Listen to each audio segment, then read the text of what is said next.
a appelé 10 000 anges alors qu'un seul aurait pu détruire le monde, mais il est mort pour vous et moi.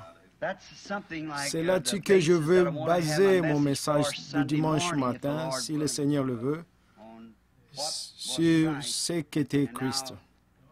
Et maintenant, nous attendons à ce que ces petites filles puissent encore chanter ce chant pour nous dimanche matin. Frère Wheeler, je tiens à vous dire que vous avez certainement deux charmantes petites dames là. Leur habillement et son maquillage et tout, pour moi, elles ont l'air chrétiennes et chantent et agissent comme telles. C'est très bien. Je crois, je disais à ma femme l'autre jour, que nous avons certainement un groupe de femmes qui ont l'air décentes ici. J'apprécie cela, leurs cheveux longs et les visages propres, habillés décemment. Et je vous admire à chaque fois que j'entre. Je dis à Meda, j'aimerais tout le mettre en ligne et prendre en photo pour montrer aux autres églises comment est notre église ici. Que lorsque nous parlons de ces choses, elles obéissent. Et nous en sommes heureux. Cela nous fait quelque chose. Nous savons que lorsque nous avons ce que nous demandons, si notre cœur ne nous condamne pas Dieu, nous savons que Dieu nous écoute. Ce matin, un de mes amis très loin d'ici était allongé, rendu si loin que c'était à peine s'il vivait. On pensait qu'il allait mourir dans quelques minutes. Ils ont appelé presque jour. Je suis sorti du lit, puis à genoux, et j'ai commencé à prier pour le vieil homme, mais je puis par la grâce de Dieu contacter cet esprit. Et voici qu'il revient et il s'est rétabli. Il est revenu, vous voyez, vivant encore parmi nous ce soir. À la gloire de Dieu, c'est notre vieux frère Douch de 91 ans dépassant 21 ans, le voyage de sa vie, mais le Seigneur est bon et plein de miséricorde, alors nous sommes reconnaissants. Maintenant, frère Neville, nos regards se tournent l'un vers l'autre et qu'un service ici, je ne veux pas empiéter sur mon pasteur, j'aime vraiment l'entendre prêcher. Dimanche soir, quand il a prêché, je vous dis, après que je suis allé ici en ville avec un ami à ce petit drive-in pour avoir un sandwich, frère Evans, on rencontrait frère Evans Softman. Frère Softman et tous les autres faisaient des éloges à ce merveilleux message. Je vous l'ai dit, je m'en suis nourri toute la semaine presque. Et certains d'entre eux ont fait la remarque de l'Autriche qui pense être caché, mais maintenant c'est vrai. Quand il se met la tête dans le sol, on en voit encore la plus grande partie dehors. C'est parfois comme ça qu'on agit, on essaie de se cacher la tête derrière quelque chose, il y a toujours. Peut-être qu'on nous voit, vous savez, il voit chaque parcelle de nous. Et aussi, j'apprécie vraiment. Alors j'ai pensé, j'aime parler de l'Église, frère Neville a l'occasion de vous parler tout le temps alors que je suis par ici, je peux passer pour voir. Moi, je ne suis pas ici, je ne veux pas être hypocrite. Et au point, si je n'ai pas l'appel, juste rester assis là à la maison quand l'église est ouverte, je veux être ici parce que c'est ouvert. La température ici ne s'accorde pas avec moi, les pays ne s'accordent pas avec moi, je suis allergique à l'air ici. Aussitôt que l'air me frappe, j'ai fait l'uritaire. Et voyez, on ne peut rien faire, nous ne nous sentons pas bien en aucun de nous. C'est à peine l'un de... C'est vraiment senti bien. Mais il y a une chose qui m'attire ici, c'est vous. C'est vrai. Vous trouvez beaucoup d'amis et je suis reconnaissant, je suppose. Si je comptais personnellement les gens que je connais, il y a peut-être des millions dans le monde. Quelqu'un l'a déjà estimé probablement en connaissance de cause à environ 10 millions de personnes. Mais il y a quelque chose à propos de chez soi, de certaines personnes. Tout le monde a ça. Il y a des gens précieux dans votre vie. Vous savez, je crois c'est cela. Si ce n'est pas le cas, alors pourquoi notre femme est-elle spéciale pour nous? Pourquoi? Et voyez, nos femmes et nos maris, et ainsi de suite, c'est spécial. Vous vivez avec ça, avec des amis. Il y a quelque chose qui fait que vous aimez simplement les rencontrer, parler avec eux. Il y a des petits souvenirs. Je pense à ces vieux marais ici où cette petite église a été érigée, où avant qu'elle soit bâtie, ce n'était qu'un étang. C'est pour ça que cette route de vie pour contourner cet étang, ça en fait la propriété. et la route passe juste à côté de là. Et c'était un temps, je me rappelle être venu ici pour essayer de trouver un endroit pour construire une église pour le Seigneur, tout jeune garçon. Et j'ai écouté ce jeune homme ici, cet autre qui priait il y a un moment, tout c'était avec ce je me suis dit, tu sais, j'ai prié comme ça sans reprendre mon souffle pratiquement, puis on a vieilli et on ralentit. Vous bougez encore, mais vous êtes en deuxième vitesse, comme je l'ai dit à Frère Wood là-bas. Et au bout d'un certain temps, on passe à vitesse basse, là. Quand on arrive à 70 ou 80 ans. Tant que vous pouvez bouger, quelle différence ça fait? Ça prend juste un peu de temps pour y arriver. Je me souviens comment je priais ici même dans ces arbres ici où se trouve maintenant cette chaire à peu près là où elle se trouve. C'est là que j'ai planté un petit pied ici que je savais qu'il fallait mettre. Le Seigneur m'a donné cet endroit, oui monsieur, maintenant juste là, la pierre angulaire se trouve. Mon témoignage dans la vision que j'ai ici, je pouvais à peine la figurer, elle disait, ce n'est pas ton tabernacle, mais fais l'œuvre d'un évangéliste, disait-il. J'ai regardé, j'ai vu le monde entier, le ciel bleu, clair, les gens qui venaient de partout et se trouvaient dans la pierre angulaire. J'étais loin de penser que cela arriverait, même si la vision le disait, mais ça ne faillit pas et se produira de toute façon. J'ai eu beaucoup d'entretiens cette semaine parce que dimanche, la présence du Seigneur, la présence du Seigneur est descendue. J'étais censé être parti le lundi. Nous n'avons pas encore pris les vacances. Les enfants, mes vacances viennent plus tard, un peu plus tard, mais je vais prendre les enfants un peu de temps avec eux. Ils doivent retourner à l'école maintenant. J'ai pensé que cette semaine, ce serait un bon comme je dois être à Chicago la semaine prochaine à cette réunion là-bas. Et alors, l'onction de l'Esprit, je me suis dit, c'est maintenant le temps d'avoir des entretiens. C'est maintenant que le temps est... Je peux en rattraper que je vois certaines des personnes assises ici qui étaient dans la pièce et savent si le Seigneur nous a rencontrés ou pas. Une chose étrange, tout le monde sait, à l'exception d'une femme que Billy a placée dans une pièce juste avant, une dame de Louisville. Elle avait une petite fille qui était ici. Je pense qu'elles font effectivement partie de l'église de Dieu à Louisville. Mais chacun ceux qui sont entrés avant que je quitte la maison, le Saint-Esprit m'avait dit qu'il serait ici ce qu'il demanderait. J'ai écrit tout sur un bout de papier exactement ce qu'il allait poser comme question. Ça allait poser de façon dont il déposerait. Et puis je suis allé dire, j'ai dit, voici, regardez, il y a quelques minutes ici. Je prenais les papiers sur le bureau, je disais, voyez, il me l'a dit avant même que vous veniez.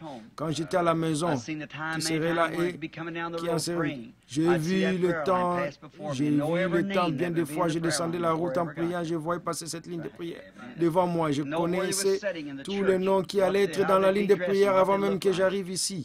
C'est vrai, vous savez, on ne dit pas tout aux gens. Il se passe des choses qu'on ne leur dit pas, ce n'est pas nécessaire de leur dire. Je ne leur dis que des choses qui, je pense, vont les aider quand le Seigneur me pousse à les dire. Dites ceci, vous ne voudriez pas dire tout ce que vous avez vu parce que ce ne serait pas bien.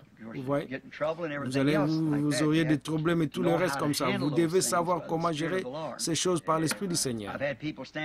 Des gens se sont tenus devant moi et me posaient des questions. Je savais exactement, mais je ne voulais pas leur dire. Parce que je me sentais simplement conduit de ne pas les faire.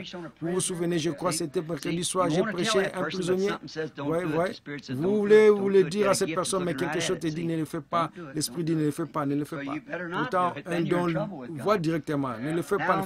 Et vous êtes mieux, alors vous êtes mieux de ne pas faire, sinon vous aurez des années avec Dieu. Maintenant, nous avons ici ce soir, juste pour prier, nous voulons entendre la parole du Seigneur. Vous avez prié et nous avons eu un temps merveilleux. J'apporte juste un petit livre de sujet avec moi. Parfois, Frère Neville est si gracieux qu'il me demande continuellement, peux-tu faire ceci ou faire cela, prêcher? Je regarde dedans jusqu'à ce que je trouve un sujet et je suis sûr. Soyez sûr que c'est dimanche. Bon, nous ne savons jamais, nous ne pouvons pas le dire, vous voyez. Il m'est arrivé de venir ici avec un sujet en tête sur quelque chose que j'allais parler, rendu si je me demande, et j'avais noté, je disais, je vais utiliser ce sujet, je vais utiliser ces écritures. Comme elle venait, je vais dire ceci, et j'écrivais après 1 Corinthiens 5, 15, 50, 2 Corinthiens 2 Corinthiens 7, 1 Matthieu 18, 16, ainsi de suite. J'ai trouvé tout ceci. Et j'y étais d'un coup. Et donc je savais que je le dis. Et parfois je ne le touche même pas. Je prenais un tout au-dessus autre, complètement différent. Nous ne le savons pas. Et maintenant, si le Seigneur le veut, je veux parler pour clore cette petite série de réunions depuis que je suis ici dimanche matin par une chose très importante. Alors, maintenant, venez tôt. Préparez-vous à rester un peu tard, peut-être jusqu'à 2 heures, quelque chose comme ça. J'ai noté une trentaine, une quarantaine d'écritures sur ce sujet, mais je pense que ce que je vais essayer de faire, si le Saint-Esprit m'aide pour saisir le message et l'endroit où il en est maintenant et le retracer depuis son commencement jusqu'à présent. De sorte que quand je partirai pour cela, je devrai aller directement en Arizona et continuer encore et encore. Et ce sera peut-être pour autant que je sache l'année prochaine encore, peut-être l'été prochain avant que je revienne au tabernacle, à moins que je repasse par ici parce que j'ai des réunions. Et puis, Billy en ce moment travaille sur une tournée mondiale qui va commencer immédiatement après Noël.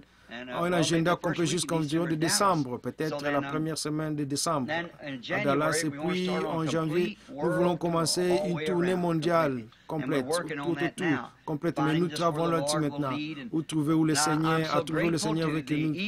Je suis tellement reconnaissant, même les gens, les ministres, malgré tout ce que j'ai dit contre leur dénonciation et les choses du genre. Vous savez, dans les livres qui se trouvent juste là derrière, en ce moment, frère Baudès s'occupe des invitations. Depuis Noël, le premier de l'an, il y a plus d'1 millier d'invitations partout dans le monde. Oui, 1 millier d'invitations sont arrivées là derrière. Le Seigneur doit me diriger vers l'endroit où aller, quoi faire. Nous dépendons entièrement de lui. On ne pourrait pas tout les prendre. Vous ne pourriez pas en prendre plus 10 en une été s'il peut, mais dans un côté, mais d'aller juste un soir ici, un soir là-bas, il demande 2 semaines, 3 semaines, ainsi de suite, et tout aussi longtemps que vous pouvez rester, c'est ce qu'ils disent, et certains disent, aussi longtemps que le Seigneur conduira et tout. Et si vous ne savez pas exactement où commencer, quoi faire, alors nous les mettons devant le Seigneur et disons, dis-nous Seigneur Père, et priez avec moi dans cette affaire, vous voyez. Priez avec moi pour que nous puissions régler cela. Et j'ai pensé, après avoir eu le service de guérison dimanche dernier, peut-être ce dimanche, si nous pourrions enseigner, faire ressortir, montrer quelque temps nous en sommes. Les triples buts du grand plan de Dieu depuis avant la fondation du monde et le retracer jusqu'à aujourd'hui. Le triple but du plan de Dieu, le plan. Je travaille actuellement sur la deuxième partie qui consiste à sortir les Écritures, trouver et les placer. Maintenant, voyons, inclinons la tête un instant.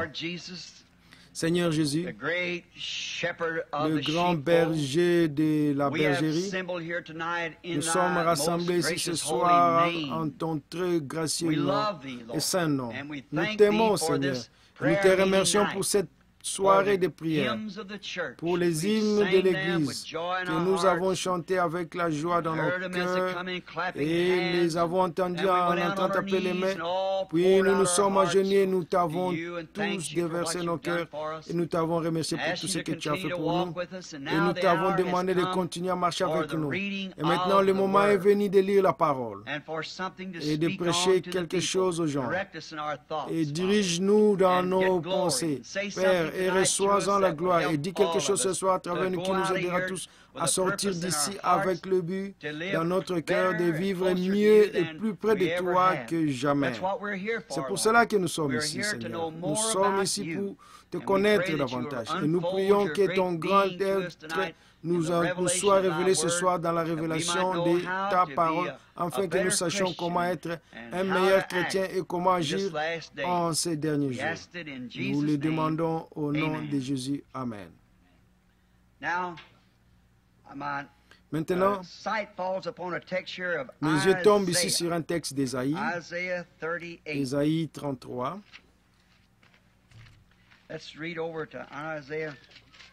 Lisons dans Ésaïe, Ésaïe 38.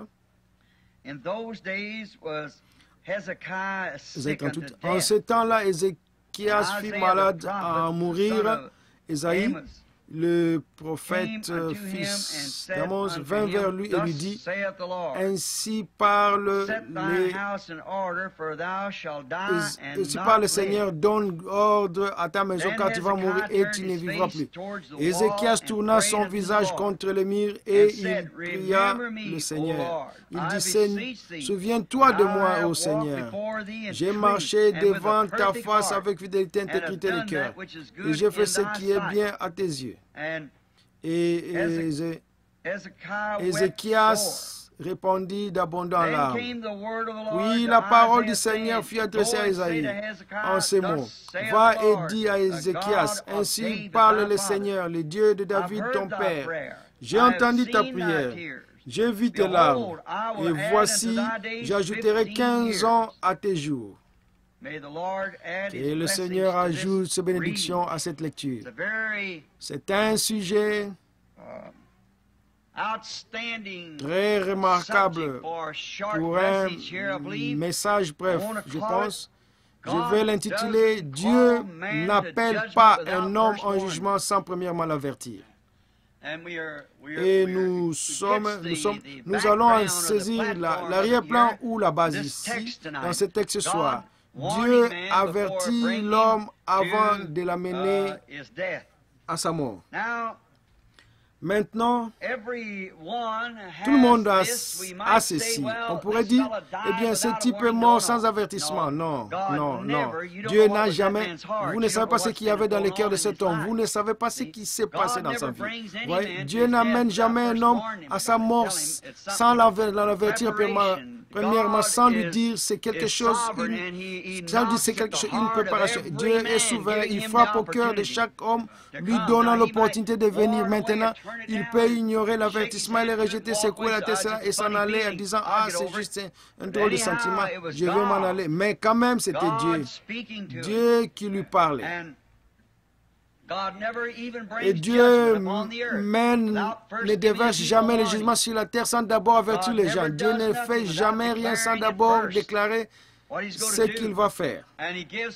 Et il donne aux gens le choix. Et vous savez, vous pouvez faire le bien ou le mal.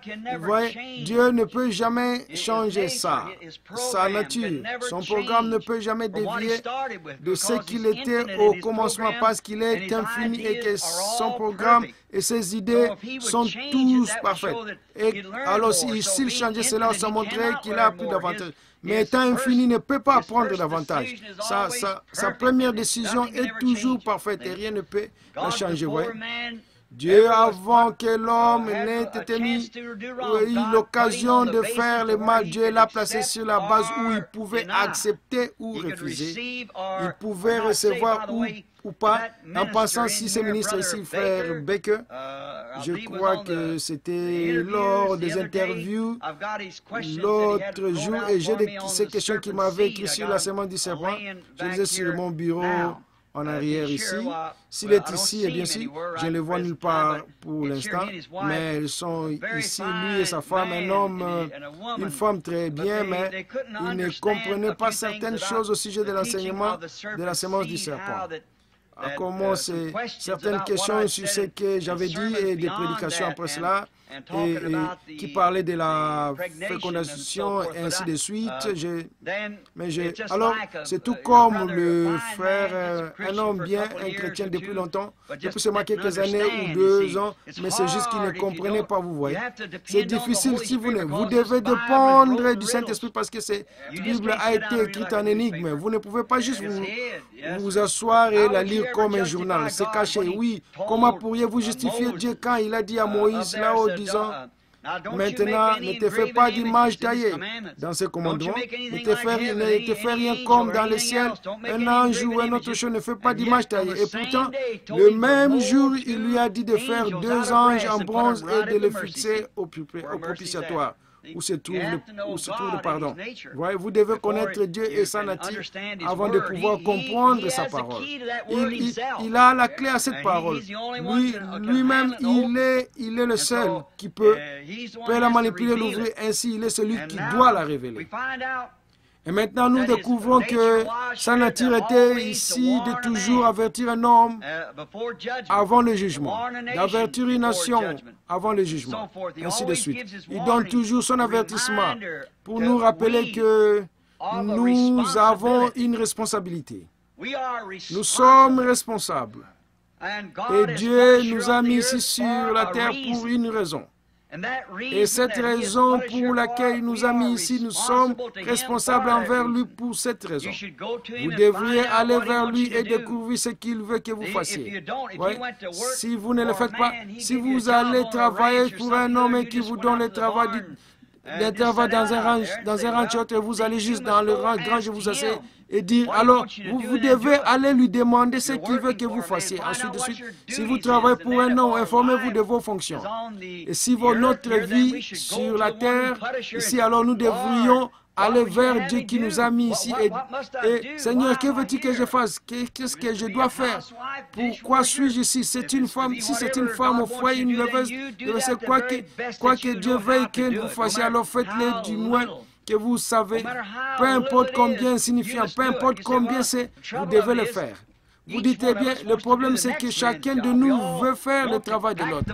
Nous voulons tous transporter le ballon, comme on dit, vous voyez, comme cette montre ici. Bon, chaque petit mécanisme a sa place. Or, chaque pièce ne peut pas être les aiguilles maintenant. Je ne regarde pas les aiguilles pour voir les mains. Si je ne regarde que les aiguilles pour voir l'heure, mais si l'un de ces petits rouages tombe en panne et ne maintient pas l'heure, c'est comme ça avec les gens. Nous devons tous, le corps de Christ, être dans notre position d'harmonie.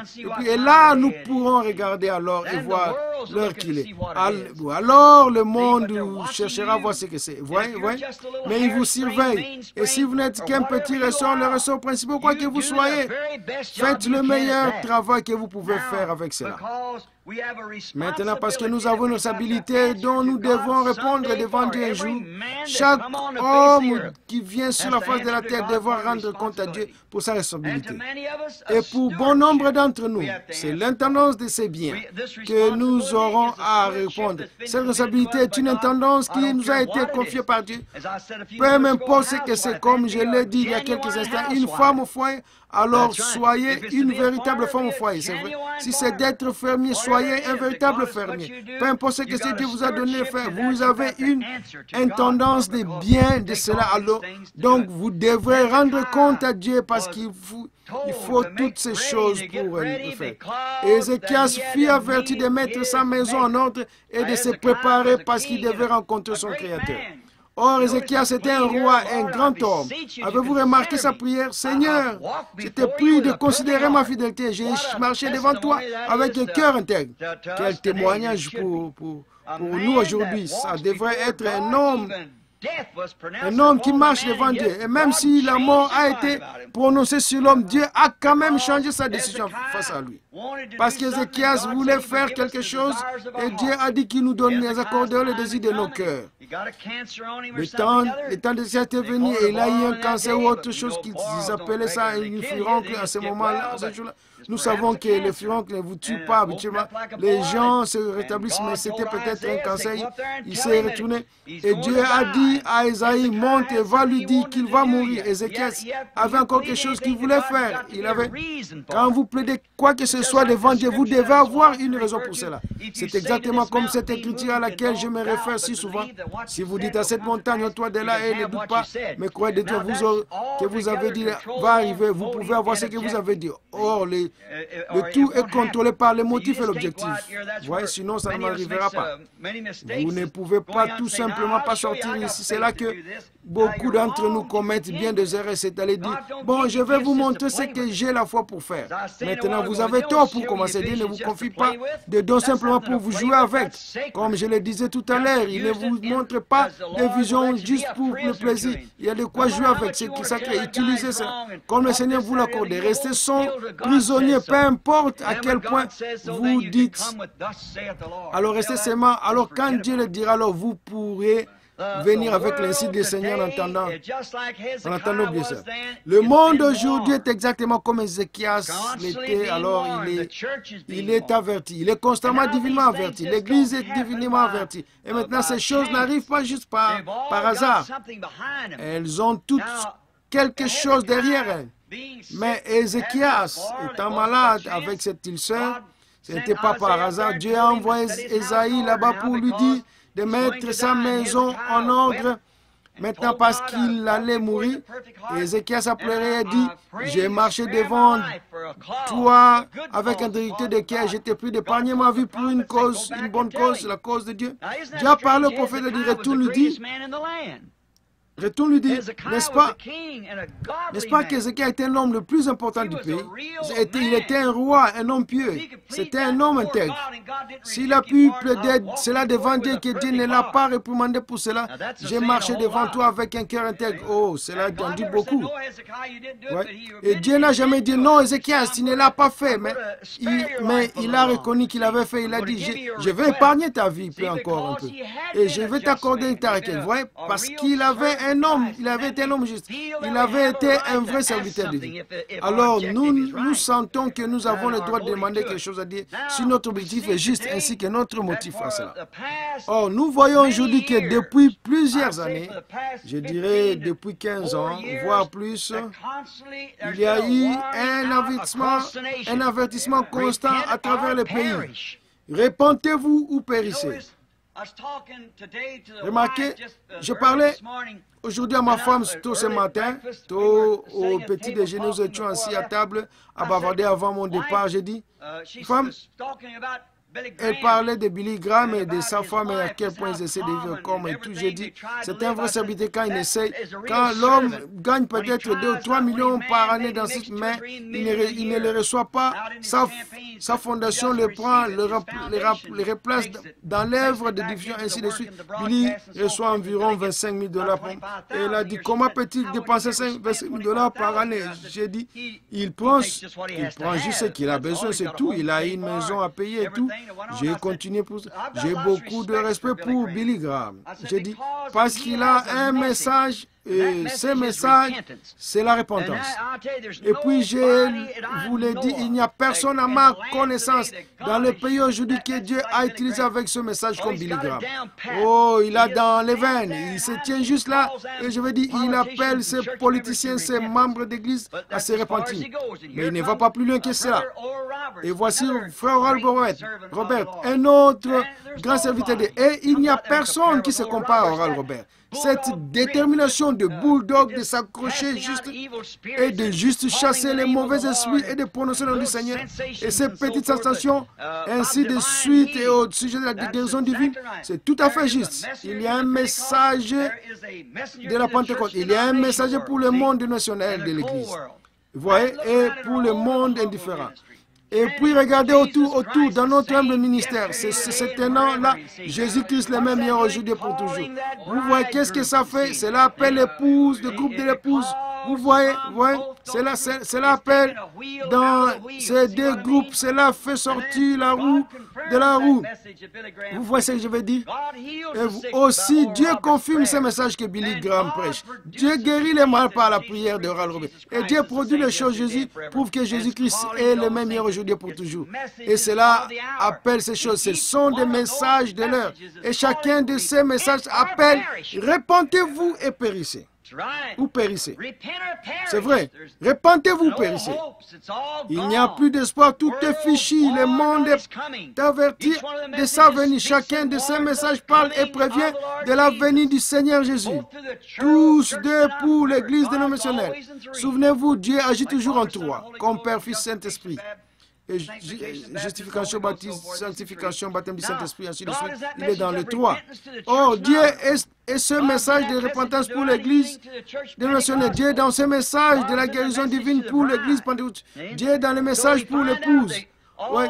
Nous découvrons donc que tous ces appels, un à ceci, un à cela, et cela, cela, Dieu appelle l'Église à sortir du monde, appelant l'Église de l'Église nationale à la Pentecôte et appelant l'épouse à sortir de la Pentecôte. voyez, comme Luther, Wesley. Et maintenant, vous voyez, tout est parfaitement typifié. Et il n'y a pas d'erreur à ce sujet. J'en ai frappé durement les tours de tous côtés, l'intérieur, l'extérieur, démontré par l'écriture, la chronologie de cela, au point que nous savons que c'est absolument la vérité. Vous voyez, il n'y a pas d'erreur. Dimanche, j'espère que Dieu la foncera si profondément que vous ne pourrez plus jamais l'oublier. Vous voyez? Maintenant, Dieu avertit. Préparez-vous à un jugement. Les bombes atomiques sont dans les hangars, tout est prêt. Et Dieu, avant de laisser cela se produire, il lance un appel tout au long, comme il l'a fait à Sodome. Sortez de là, préparez-vous, il va se passer quelque chose. Comme du temps de Noé, avant que Dieu envoie les eaux pour détruire le monde dans le grand antédiluvien, qui était tombé dans le péché comme Jésus a clairement dit que c'était un jour comme ceci. Ce qui arriva du temps de Noé arrivera de même à l'avènement du Fils de l'homme, comme le fond s'est déchaîné, se mariant, donnant en mariage, et les grands réseaux scientifiques, et les plus instruits se rangeant du côté intellectuel, et les petits troupeaux humbles à l'écart attendant le jugement et les moyens d'échapper. Et avant que Dieu envoie ce jugement, il a envoyé un prophète. Ah oui. Comme il a fait pour Ézéchias, il a dit, prépare-toi car les jugements sont prêts à tomber. Et il a préparé ces gens pour ce temps. Noé a préparé son peuple. Et c'était un appel de miséricorde avant le jugement. Ninive fut averti avant son temps. Dieu a abaissé son regard sur Ninive et a dit, j'en ai assez de ces choses. Je comprends que dans ces grands mondes païens, leur ville, comme ça l'était à l'époque, il est jugé par elle. Maintenant, c'est pas nation, après que la population se soit répandue comme elle a fait, il a dit, cette grande ville est entièrement vouée au péché. Dieu, avant d'envoyer le jugement, il a envoyé un message d'avertissement. Sortez de là, mettez-vous en règle. Voyez, le prophète n'a rien dit d'autre que il a dit, dans 40 jours, cette ville sera détruite. Et oh, comme il est parfois difficile de faire de telles choses, de les dire aux gens. Si le prophète ne prend pas garde, il va avoir des ennuis, parce qu'il va en quelque sorte de s'écarter d'un côté en essayant d'adoucir les choses ou se compromettre un peu ici et un peu là. Mais le vrai prophète qui a reçu l'ordre de Dieu ne devrait jamais faire aucun compromis. Il devrait absolument le livrer tel quel. C'est pour ça qu'il a tant utilisé l'esprit d'Élie, voyez, parce que cet esprit a toujours exécuté ses ordres. Vous voyez, il a livré ses ordres exactement tels que, et c'était toujours, revenez à la parole, voyez, toujours pour le ramener à la parole. Maintenant, nous découvrons que Ninive, dans le péché, et les prophètes hésitaient parce que c'était un monde païen. Vous voyez, c'était une nation païenne, un peuple païen. Pas les siens, ce n'étaient pas des Hébreux, c'était des gens de nations. Ninive était un grand port maritime commercial avec de grandes districts de pêche, les gens faisant la pêche. Ça devait être un grand pays de péché là. Beaucoup d'argent. Et là où il y a l'argent, les péchés sont David, la populaire du jour, les péchés s'installent toujours ainsi que la violence. Et Dieu en avait assez. Il avait un prophète donc, dans le pays, et il a dit à son prophète, descends Nive, qui dit, d'ici 40 jours, la ville sera détruite. Bon, là, Jonas a pensé, tu sais, je pourrais avoir des ennuis. Hein. Aussi, il voulait peut-être, alors il a pensé prendre une petite vacance et aller à Tarsis. Et nous voyons que il ne restait plus que 40 jours, ouais. Le message est donc urgent. Le reproche. Ne perdez pas votre temps avec autre chose pour obtenir un diplôme et découvrir quelque chose. Le temps est proche. C'est ce qui ne va pas chez les gens. Aujourd'hui, nous essayons de construire des grandes écoles Et d'avoir des grandes choses comme ça, quand la maison... Oh là là, si nous prêchons la venue du Seigneur, quand vous nous besoin d'école, nous avons besoin de repentance envers Dieu. Comme Hudson Taylor l'a dit au jeune missionnaire, il a dit, un jeune Chinois est venu le voir, il a dit, Monsieur Taylor, le Seigneur Jésus m'a rempli de son esprit, il a dit, je suis si heureux. Il a dit, dois-je étudier 10 ans pour obtenir mes diplômes, ainsi de suite. Il a dit, mon fils, n'attends pas de diplôme. Si la bougie est allumée, va le dire. Va en parler. N'attends pas d'avoir de diplôme. Non, tu vas avoir épuisé la moitié de ton énergie avant de les avoir.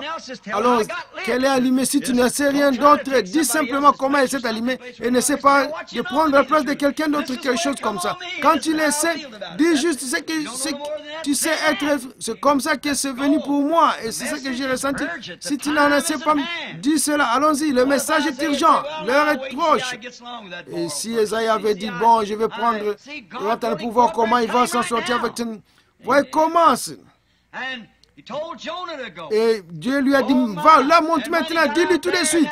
Et il a dit à Jonas d'y aller là-bas.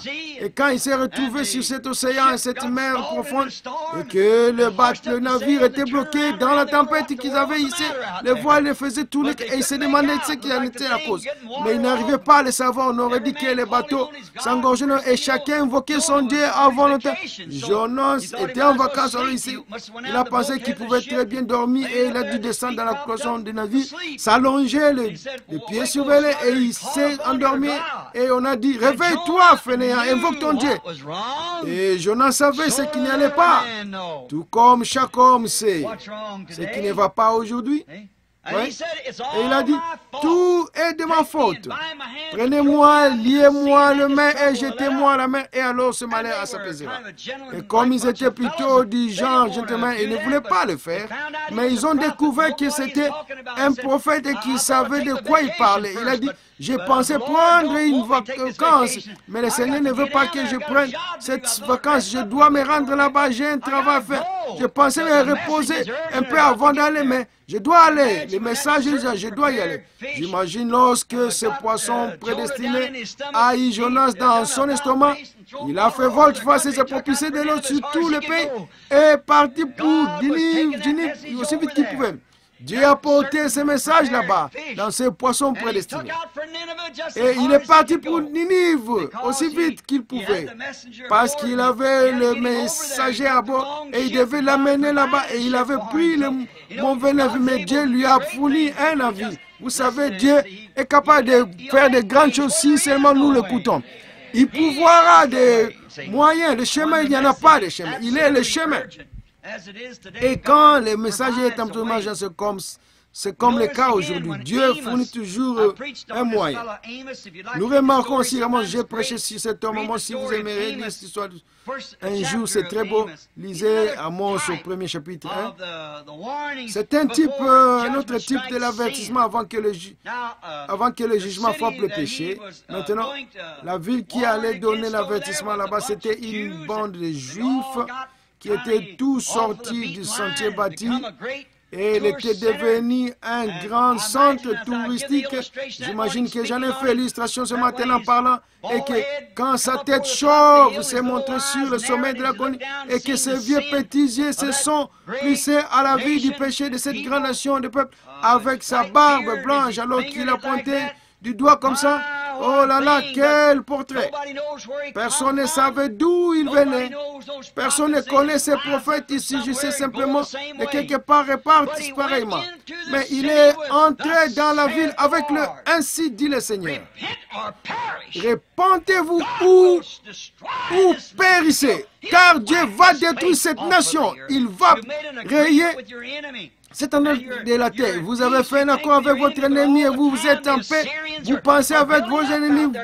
Mais pendant tout ce temps, les Syriens sont en train de se fortifier. Vous ne pouvez pas marcher ensemble. Alors, Dieu veut que nous nous séparions. Il veut que nous sortions du monde. Et non pas essayer de vivre avec le monde et avec Dieu en même temps. On essaie de prendre exemple sur le monde. Il vous faut vivre pour l'un pour l'autre. Il vous faut croire l'un ou l'autre.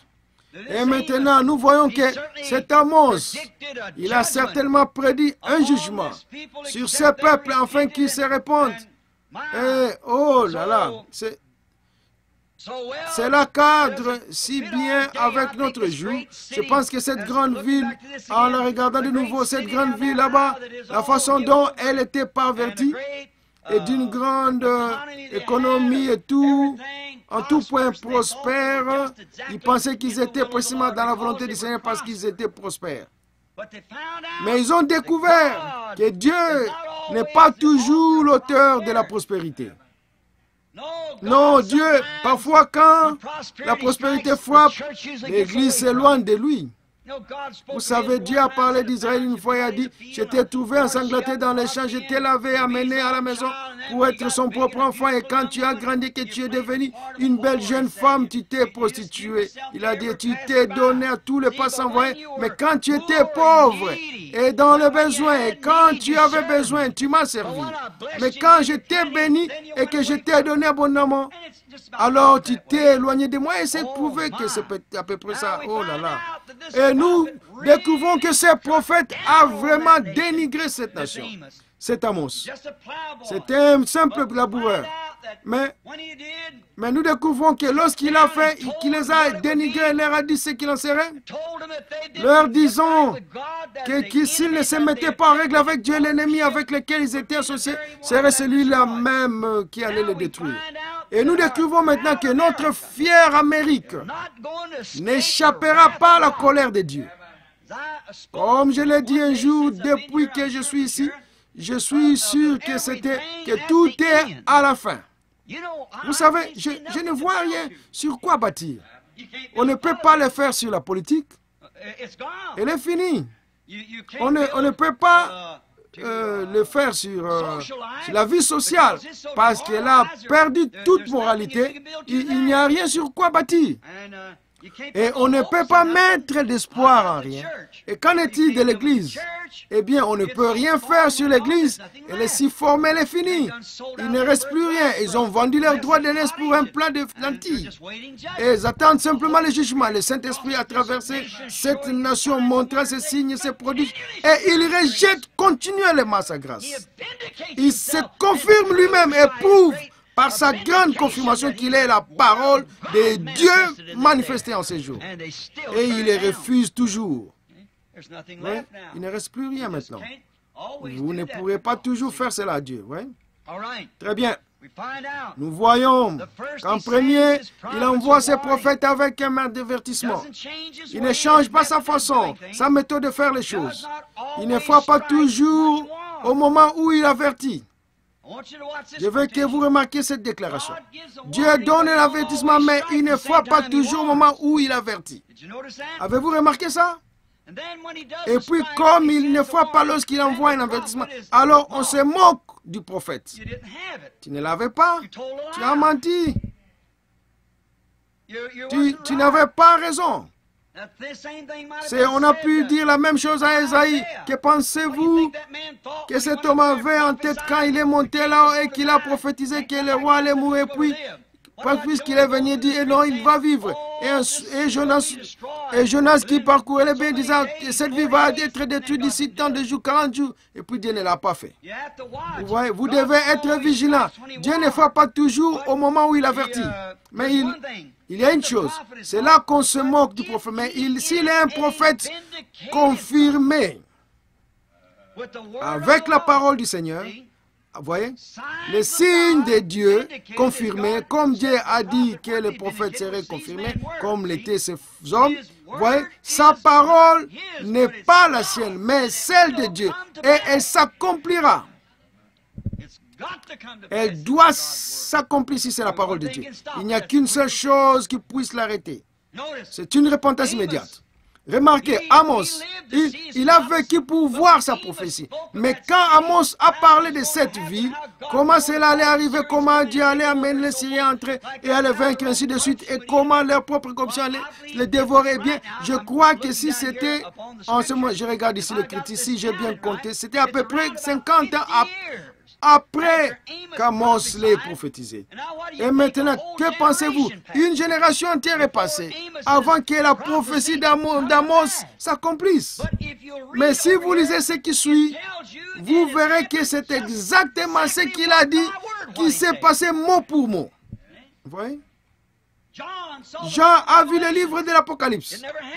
Ça ne s'est pas accompli en son temps, mais nous le voyons s'accomplir à la lettre. Vous voyez? Daniel a profité sur ce jour. Sur son jour et tout au long, il n'a pas vécu pour le voir. Il a dit, va Daniel, ferme le livre, ferme le livre, tu entreras dans le repos, mais ce jour-là, tu te lèveras. Vous voyez? Maintenant, vous voyez, ce n'est pas toujours Dieu frappe dès qu'il prophétise. La prophétie, comme je l'ai dit, c'est 50 ans plus tard que c'est accompli. Mais c'est bien accompli. Et alors le prophète est de la Bible, un véritable et authentique prophète, est une personne spéciale. Pas spéciale en étant différent des autres, mais il a un travail spécial. Ouais, et ayant une commission spéciale, il doit être spécial. Un peu hors du commun par rapport aux autres pour le faire. C'est comme Dieu qui compare ses prophètes à un aigle. Bon, un aigle est un oiseau spécial. C'est juste un oiseau, mais c'est un oiseau spécial. Et il peut voler plus haut que les autres oiseaux. Il peut voir plus loin que les autres oiseaux. Maintenant, afin de pouvoir aller plus haut, il faut qu'il soit bâti pour le faire. Et à quoi cela lui servirait-il d'aller là-haut s'il ne pouvait pas voir ce qu'il peut après être monté? Ouais, il doit donc être un oiseau spécial conçu, spécialement conçu. Ouais. Il fait partie des races de faucons et c'est un éventreur avec son bec et il mange beaucoup d'autres sarona. Il y a beaucoup d'instructions de Seigneur. Il y a une quarantaine de sortes de différentes herbes. Mais vous voyez, mais dans l'église, il y a le pasteur. Ce pasteur est une personne spéciale. Il est bâti de façon à supporter les disputes des gens. Il est un porteur de fardeau. Il est le bœuf de l'équipe. C'est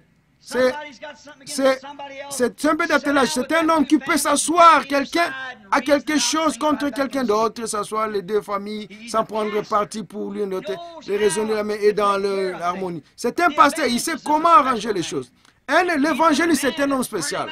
C'est un homme qui brûle comme une boule de feu. Il va dans une ville et prêche son message, puis sort de là pour aller ailleurs. C'est un homme spécial. L'enseignant, le docteur est un homme spécial. Il s'assoit sous l'onction de l'Esprit et est capable de prendre la parole et de les assembler par le Saint-Esprit. C'est qu'un pasteur ou un évangéliste, l'autre ne pourrait se comparer à lui. Et puis nous voyons que l'apôtre est un homme spécial. Il est celui qui met tout en ordre. C'est un homme envoyé de Dieu pour mettre les choses en ordre. Le prophète est un homme spécial. Un prophète est un homme à qui la parole du Seigneur vient parce que le prophète est ainsi conçu sa vie, que son subconscient et sa première conscience sont si rapprochés qu'il ne s'endort pas pour rêver. Il le voit quand il est bien éveillé. Voyez? Bon, c'est quelque chose que Dieu doit faire. Voyez? Il doit ce qui se passe. Un prophète voit très loin en avance. Voyez? Les choses qui sont en train de venir. Il voit la coupe de la colère de Dieu pleine avant qu'elle ne soit remplie. Il peut dire, ainsi dit le Seigneur, Dieu va détruire cette ville à moins que vous ne vous repentiez. Pourquoi? Il est un ange. Il s'est élevé loin, très haut. Voyez? Et il regarde au loin et il voit cette coupe de colère être déversée. C'est ce que le prophète regarde. Il ne regarde pas ce qui se passe ici. Il regarde au loin. Il dit, c'est en train de venir. Il peut aller si haut qu'il peut voir cette ombre. Il a dit, le monde sera sombre, ténébreux, une épaisse obscurité. Il va suffisamment haut. Même si le soleil brille maintenant, il voit l'ombre. Il dit, ce qu'il voit. Il n'est pas encore ici, mais c'est certain que ça va être, c'est vrai. Ce sera ici, l'obscurité profonde sur le peuple. Il sait que ça vient des années avant, pourtant il le voit. Amos, ce prophète loin de Dieu, a vu les ténèbres et le jugement. Il a vu la Syrie venir avec ses chars et tout balayer, massacrer ces gens. Il a vu venir et le jugement de Dieu sur eux. Or, 50 ans avant que cela arrive, vous voyez-vous, parce qu'il était prophète, il a été élevé dans l'esprit et il a vu longtemps avant. Vous voyez? Il a vu la coupe pleine avant qu'elle ne soit remplie. Comme Abraham. Dieu a dit à Abraham, ta postérité viendra dans ce pays et il séjournera pendant 400 ans. Et alors, et je les ferai sortir avec une main puissante parce que l'iniquité des Amoréens n'est pas encore à son comble. Ouais, Dieu savait que cette coupe allait se remplir. Il parlait avec son prophète, il lui a dit, tu vois cette coupe des Amoréens là-bas? Ouais, mais leur équité n'est pas encore à son comble. Abraham, n'en parle pas maintenant. Attends, mais ça viendra. Et quand leur coupe sera remplie, après ces 400 ans, je les chasserai comme des sauterelles devant toi et j'établirai ta postérité ici dans ce pays. Amen. Ça, c'est le prophète du Seigneur. Maintenant, quand il parle de sa vision, que ce soit la colère ou la guérison, elle peut tarder, mais elle doit s'accomplir s'il la prononce au nom du Seigneur. Vous voyez, ça pourrait être une bénédiction qu'il prononce sur vous. Il pourrait vous dire une certaine chose. Et vous pourriez ne pas la voir sur vous. Vous dites, comment c'est possible? Et il m'a dit, ceci va arriver, cela va arriver. Et ce n'est pas arrivé. C'est tomato. Mais vous serez jugé pour ne pas y avoir cru. Mais ça va arriver de toutes les façons. Oui, il faut que ça arrive. Même si c'est la tarde, la Bible dit, cela parlera quand même en sa saison. Cela s'accomplira. Le prophète ne fait que regarder au loin et voir quelque chose.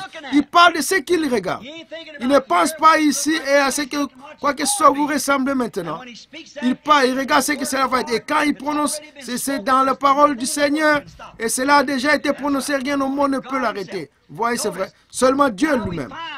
Maintenant, remarquez, nous voyons maintenant, il raconte sa vision. C'est ce que fait le prophète. Et parfois, il prononce de bonnes choses. Il parle de votre guérison. Très bien. Vous pourriez penser, ça ne peut pas arriver, je ne me sens pas mieux. Alors, qu'est-ce que cela fait?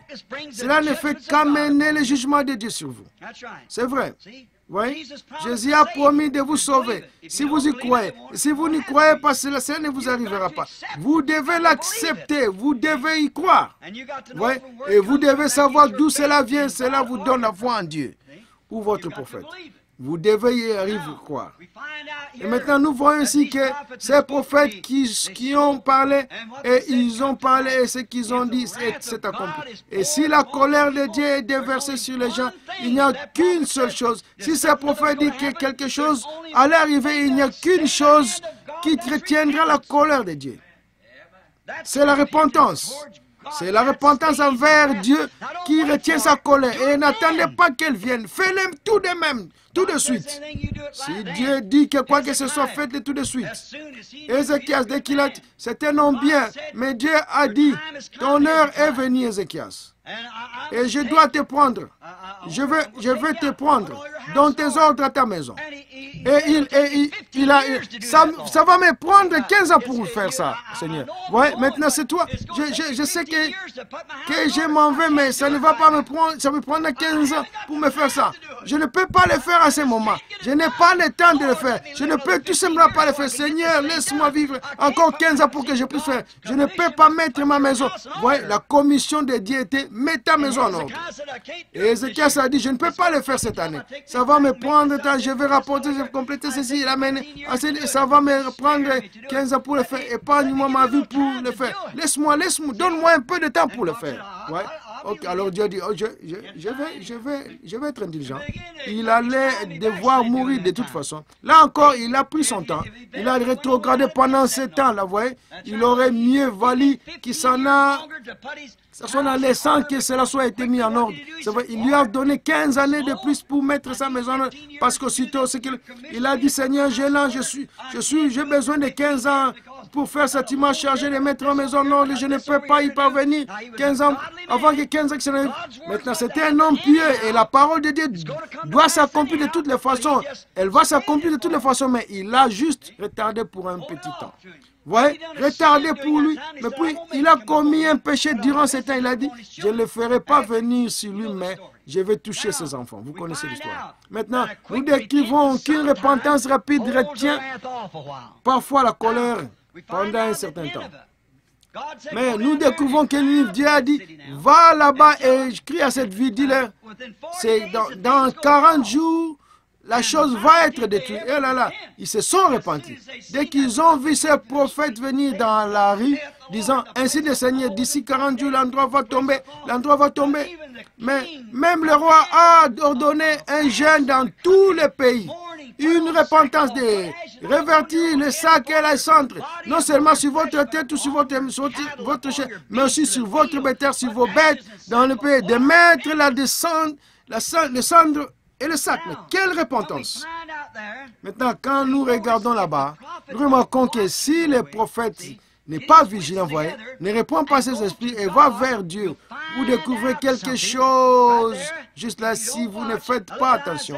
Regardez Esaïe, qui venait de prononcer sa prophétie et s'est retourné dans sa petitude de désert quand il a vu. Le Seigneur n'a pas répondu au roi qui priait. Il a une façon de faire les choses. Il y avait un prophète dans le pays, la parole du Seigneur vient à son prophète. Il est allé là-bas et a dit, Esaïe, retourne lui dire que j'ai entendu sa prière. J'ai compris qu'il pense qu'il lui faudra 15 ans pour faire cela. J'ai vu ses larmes parce qu'il voulait tellement accomplir son travail. Il lui faudra 15 ans, il a dit pour le faire, va lui dire que je vais lui accorder alors. Ouais. Pourquoi il a commissionné Esaïe d'aller lui dire ainsi dit le Seigneur. Ensuite, s'il y a un changement à cela, ou un retardement, ça va se produire de toute façon. Il est mort quand même. S'il y a quelque chose à cela, alors il est obligé de revenir à l'homme qu'il avait envoyé avec l'insigne du Seigneur. Il a dit à Esaïe, retourne là et dis-lui. Donc, Jonas a pris une autre attitude différente. Il est allé sur la colline et a dit, eh bien, il aurait mieux fallu que je ne sois jamais venu comme il s'était mis en colère. Et Dieu a fait pousser un petit raisin pour lui faire de l'ombre afin qu'il se rafraîchisse un peu. Il a dit, bon, moi je suis allé là-bas, ils vont dire que je suis un faux prophète. Et Dieu lui a dit, regarde cette ville là-bas, regarde cette ville-là. Jonas, toute la ville se répand avec le sac et la cendre. Alors il lui a parlé du petit raisin du vin qu'il avait tué. Un jour, si le Seigneur le veut, je vais revenir au tabernacle et prêcher une série sur Jonas. Il y a tellement grand de ça. Il y a tellement de choses passionnantes, ces petites délais-là. On y trouve même Jésus-Christ et tout le reste des dons là-bas. Oui, messieurs, c'est notre leçon de dimanche. Nous le verrons si le Seigneur le veut. Remarquez, il y a des choses que si vous êtes sincère, que vous dites à Dieu, maintenant vous devez faire attention. Bon, je vais vous montrer un Jonas différent sur l'estrade ce soir. Un soir, il y a quelqu'un qui est venu ici, la dame peut-être, certains membres de l'église ici ce soir. Alors je ne les nommerai pas, vous saurez probablement que c'est. Mais ils viennent ici, un groupe de gens très bien de Kentucky. Ils viennent ici depuis des années. Mais ces gens bien de bons amis à moi, oh là là, c'était de vrais amis à moi. Juste ce genre de personnes, lorsque vous pouvez venir à l'église, alors le réveil était terminé, que la charge augmentait, personne ne le portait. Tous les enfants étaient ici inscrits sur le registre, et quand nous avions nos classes et choses, un jour, j'ai rentré à la maison, il y avait environ quelque chose comme ça, c'était lorsque elle était mariée à deux, elle était sur un lit d'hôpital, il paraissait à l'article de la mort. Elle était enceinte d'environ 4 ou 5 mois avec un bébé, et le bébé était mort et il ne pouvait pas l'opérer parce qu'elle souffrait et du rhume. Il ne pouvait pas l'opérer, alors il devait laisser mourir la mère alors aussi. Il ne pouvait pas l'opérer, et le bébé allait la tuer comme ça et elle est morte. Et je suis allé la voir. Elle m'avait fait demander, je suis allé à l'hôpital, elle était là sous une tente d'oxygène. Je suis soulevé le petit rabbin et je lui ai dit, tu te souviens de moi? Elle a dit, bien sûr, frère Bill, je me souviens de toi. Et j'ai dit, à quel point tu es malade? Oui, je sais. Oui. C'est pour ça que je t'ai fait demander. J'ai dit, eh bien, comment est-ce que, entre toi et le Seigneur? Elle a dit, je ne suis pas prêt à partir. Et bien là, on s'est ajourné, on a prié. Sa mère et son mari, plusieurs étaient dans la salle. Sa mère et son mari se sont mis à pleurer. Je lui ai demandé, elle s'est mise en règle avec Dieu, elle s'est consacrée, elle a fait la promesse de Dieu parce qu'elle était pardonnée bien, combien elle aimait, elle était désolée de ses péchés, la façon dont elle avait vécu. Elle continuait à se repentir, à pleurer. Au bout d'un moment, je me suis levé, je suis sorti du bâtiment. Le lendemain matin, ils m'ont appelé pour que je retourne là-bas. Et ils venaient de découvrir, ils étaient venus ce matin pour un test qui démontrait comment la maladie urinique avait évolué. Et ils ont découvert qu'elle n'avait plus la moindre trace. Elle était complètement disparue. Tout le poison humérique l'avait quitté. Les médecins étaient si excités qu'ils ont dit, eh bien, oh, c'est quelque chose de très étrange.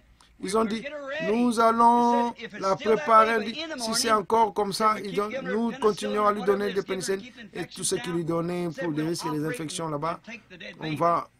On va opérer et retirer le bébé avant que ça s'infiltre. Ils ont dit, et bien 2 ou 3 fois le jour, ils l'ont testé. Et ce soir, ils ont testé les tests, rien de normal, tout allait parfaitement.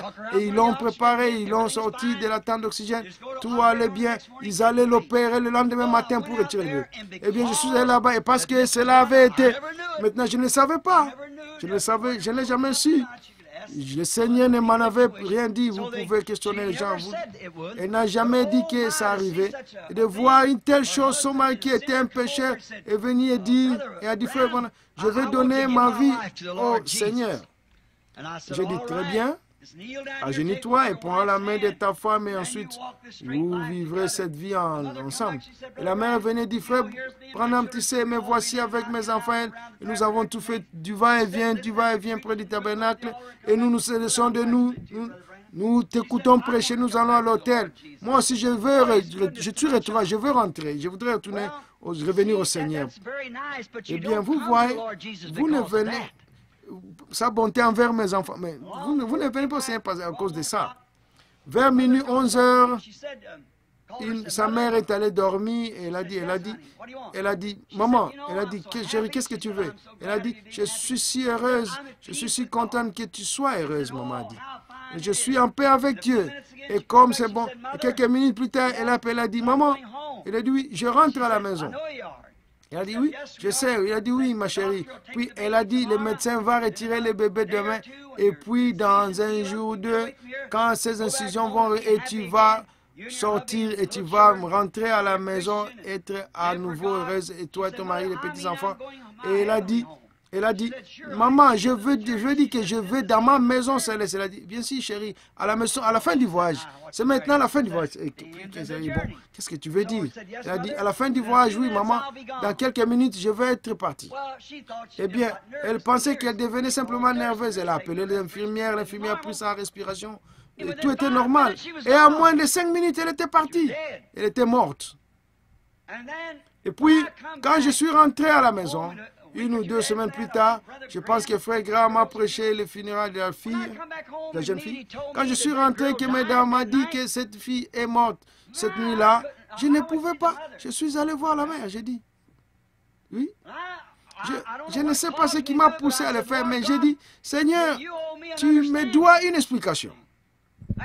Et après être allé là-bas et avoir parlé à ses maris et lui qui est venu au Seigneur après que tu aies fait ces choses pour lui et tout cela et ensuite prendre la vie de cette vie comme ça, j'ai dit, tu me dois une explication. Quand vous dites à Dieu quelque chose comme ça, il va vous laisser seul. Il ne me doit rien, je lui suis dérévable. Il m'a juste laissé faire l'amour pendant quelques heures, vous savez, au bout de 3 ou 4 mois, j'étais sur le bord d'un ruisseau.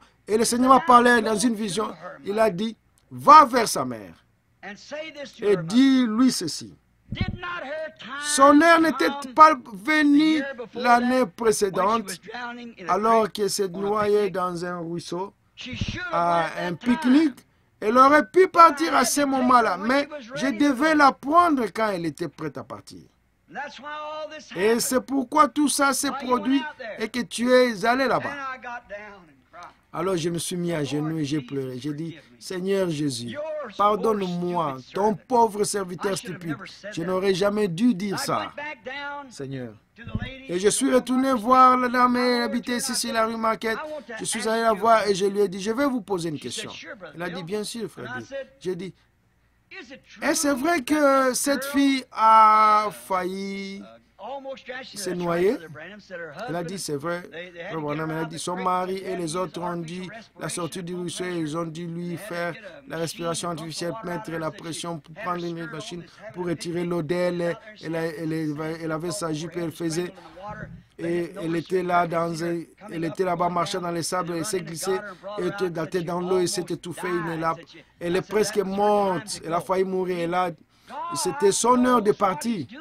Et Dieu, ouais, Dieu sait ce qu'il fait, mais le Seigneur ne m'aurait probablement pas dit si je n'avais pas eu l'attitude que j'ai eue. Seigneur, tu me dois des explications là-dessus. Il ne vous doit rien.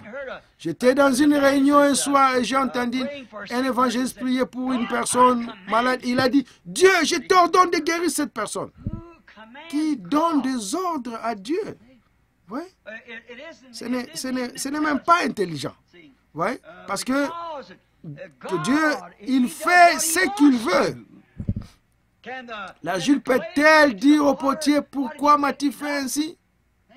Oui, bien sûr que non. Mais si le prophète reste tranquille et qu'il s'attend au Seigneur pour la réponse, voilà la réponse est là, ouais. Tout comme cette personne qui s'est posé la question sur la semence du serpent, vous voyez. Ouais. Soyez patient et ne soyez pas pressés. Puis aussi, Dieu fait toujours tout concourt au bien de ceux qui aiment Dieu. Mais si Ninive ne s'était pas répandue, alors le jugement de Dieu serait sur eux. Mais maintenant, rappelez-vous, le prophète doit obéir. C'était un avertissement. Maintenant, là, c'est la même chose pour cette nation ici. Là, vous dites, frère Branham, dimanche dernier, vous avez dit qu'il n'y avait plus d'espoir. Oui, pourquoi? Elle a rejeté son appel. Il faut qu'il le reçoive. Elle va le recevoir. Il viendra un temps où cette nation volera en éclats. Je l'ai vu en 1933. Oui, je l'ai vu d'avance. Vous avez dit, vous avez pu dire, eh bien, ça n'est pas arrivé alors, mais ça va arriver. Mussolini n'était pas non plus au pouvoir, ni Maginot construit non plus la voiture avec la forme d'un œuf. Et ces choses-là, les femmes n'avaient pas élu un président qui ressemblait à un collégien et toutes ces autres qu'il y aurait eu un président catholique, ainsi de suite. Environ 30 ans, puisque ces choses ont été prédites. Mais il m'a seulement montré ce qu'il en serait complètement à la fin. Et à mesure que cette chose s'approche au fil du temps, cette coupe s'est remplie. Et la repentance a été prêchée par Billy Graham, Oral Roberts et qui d'autre? Les prophètes ainsi de suite ont traversé la nation avec des signes et des prodiges et continuent de patauger dans le péché. C'est pour ça qu'ils ne se repentent pas. La repentance la porte. Remarquez, Akab ne s'est pas repenti à la réprimande d'Élie. Si Akab s'était repenti, avait marché humblement devant Dieu, cela ne serait jamais arrivé. Mais Akab est allé prendre la vigne de Naboth et l'a fait tuer. Et toutes ces vilaines choses, et Jézabel, ces prophètes, se présentaient là avec le « Ainsi dit le Seigneur ». Mais qu'ont-ils fait? Elle a seulement menacé de le tuer. Qu'est-il arrivé? Sa prophétie s'est accomplie. Les chiens l'ont mangé et ont léché le sang d'Akab. Exactement selon sa parole. Il a vu la coupe pleine. C'est pour ça que ce petit Michée disait la même chose. Comment pouvait-il bénir ce que Dieu avait maudit? Vous voyez, sa parole, sa prophétie était en harmonie avec la parole. Hérode, il ne s'est jamais repenti quand Jean a dit, il n'était pas permis de la voir. C'est la femme de ton frère. Il ne s'est jamais repenti, mais qu'est-ce qu'il a fait? Sa femme a exigé la tête du prophète. Regardez la souillure dans laquelle il se trouvait. Regardez ce qui lui est arrivé. Regardez même aujourd'hui en Suisse. Et les eaux bleues, pour l'avoir rejeté, bouillonnent encore en commémoration. Voyez ici qu'il ne s'est pas repenti à la réprimande du Seigneur. Jean lui a dit, peu importe ce qu'il était, un procureur ou quoi qu'il était, un empereur ou autre, il doit se repentir quand Dieu l'appelle ou la colère est sur lui. Combien de fois dans les prophètes, j'ai écrit ici, mais nous n'aurons pas le temps parce qu'il reste environ 10 minutes. Sans repentance, le jugement vient, c'est certain. Ézéchias s'est repenti. Vous voyez? Ninive s'est repenti. Akab ne s'est jamais repenti. Nebuchadnezzar ne s'est jamais repenti. Les gens du temps de nous ne se sont jamais repentis. Et le jugement est venu. Vous voyez? Bon.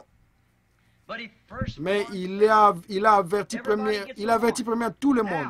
Tout le monde reçoit un avertissement. Maintenant, voyons que le temps est proche. Que tous ceux qui sentent qu'il y a un avertissement se répandent rapidement avant que la colère de Dieu frappe. Bon, voyons-en au Branham Tabernacle. Voyez? Nous avons vu ces choses et nous savons quelles sont la vérité. Nous savons que c'est absolument la vérité. La commission de la parole est, si vous vous repentez et êtes baptisés au nom de Jésus-Christ pour le pardon de vos péchés, vous recevrez les dons du Saint-Esprit. Car la promesse est pour vous, pour vos enfants et tous ceux qui sont au loin. Voyez? Maintenant, un homme, M. Dow, m'a demandé s'il n'y a pas longtemps, il a dit, Frère Branham, je vieillis, je deviens faible, 91 ans. Il a dit, est-ce que, croyez-vous que je suis prêt à mourir? Croyez-vous que je suis prêt à mourir? Pensez-vous que je suis sauvé? J'ai dit, M. Dow, êtes-vous déjà allé chez un médecin pour un bilan de santé? Il a dit oui. Et vous dites, bon, ce que fait le docteur, c'est qu'il a un livre là, et il ouvre ce livre pour voir ce qu'il en est. Bon, la première chose que je dois faire pour cet homme, c'est de vérifier son cœur. Alors il prend un stéthoscope et le met dans son... Et puis j'ai dit, puis la chose suivante qu'il utilise, c'est un instrument pour la tension artérielle, une pression sur le bras, puisqu'il prend un échantillon de l'urine et autre chose, il examine tout et il se trouve ici, il prend une radiographie, il peut dire, vous êtes physiquement en bonne santé.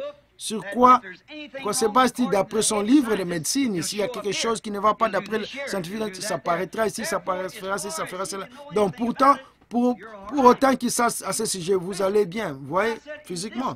Maintenant, j'ai dit, dans ce cas-ci, je fais un examen de l'âme, vous voyez, et Dieu, pour l'âme, n'a qu'un seul instrument.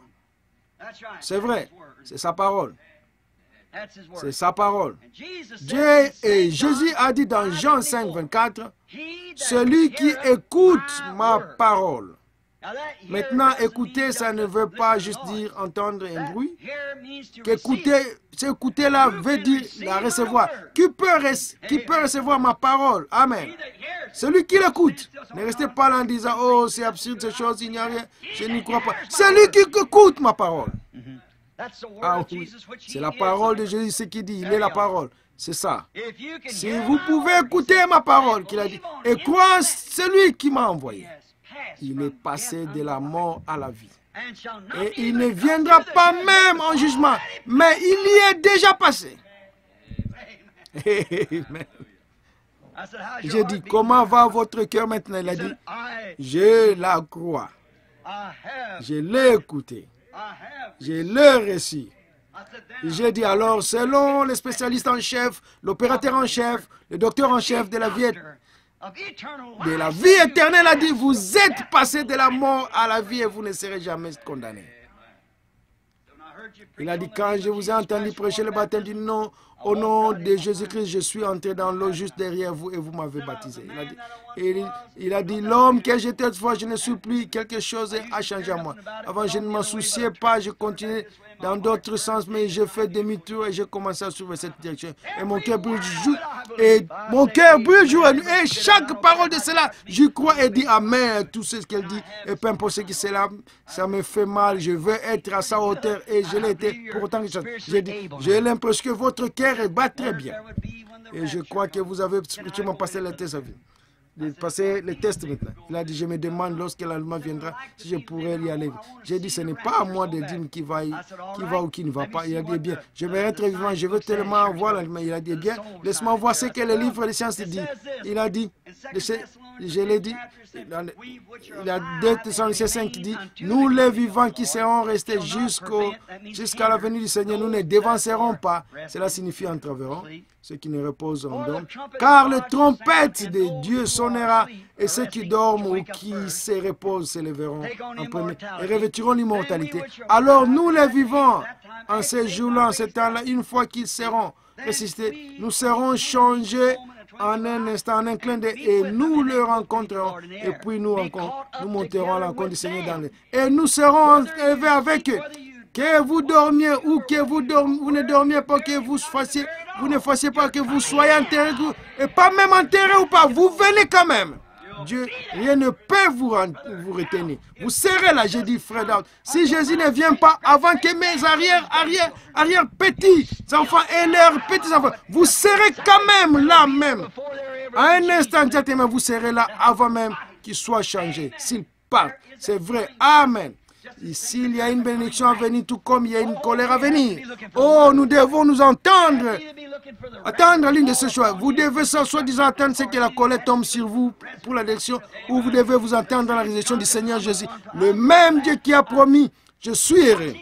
J'attends la venue joyeux jour du millénium, lorsque notre Seigneur viendra enlever son épouse qui attend. Oh, mon cœur soupire après ce jour de cette douce délivrance, que notre Jésus viendra de nouveau sur terre.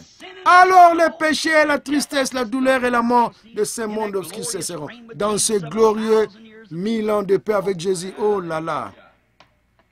Et nous serons pour toujours avec le Seigneur. Vous voyez? Ce que Dieu a dit, il faut que ça s'accomplisse. Ils bâtiront des maisons et les habiteront. Ils planteront des vignes et en mangeront des fruits. Ils ne planteront pas pour que notre mérite. Ils planteront leurs propres vignes et vivront d'elles. Amen, amen. Il ne fera ni tort ni dommage. Il ne se fera ni tort ni dommage sur ma montagne sainte. Alléluia. Lorsque ce corps mortel revêtira l'immortalité, cet corps sera englouti dans la victoire. Alors nous le verrons tel qu'il est. Nous aurons une cour semblable à son prophète.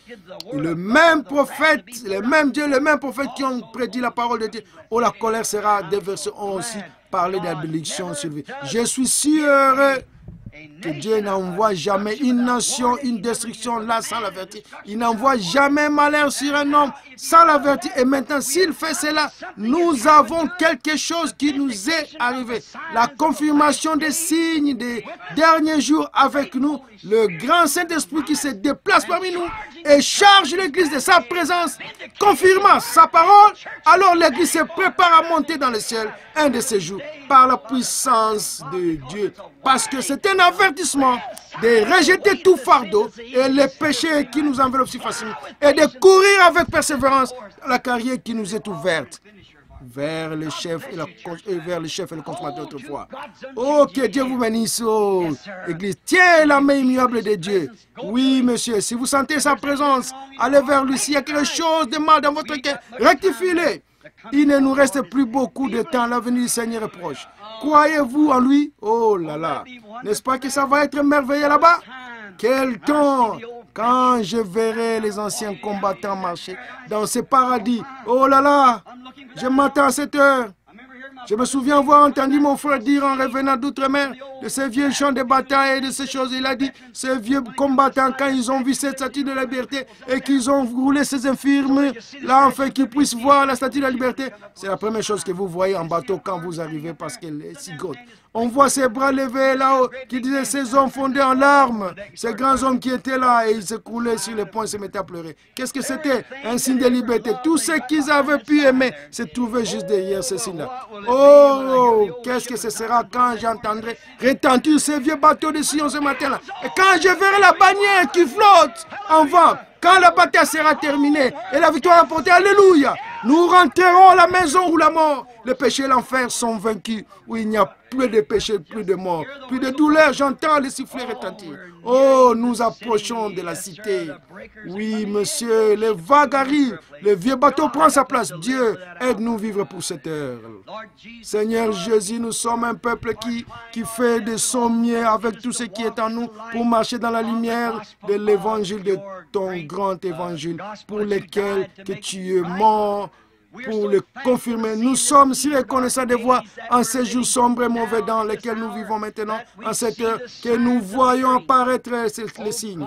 Oh Dieu, comme c'est l'écriture sur la muraille, nous te remercions Seigneur, que nous puissions la voir et savoir que la délivrance est proche. Nous prêchons, nous parcourons le pays, nous te voyons accomplir des grands signes.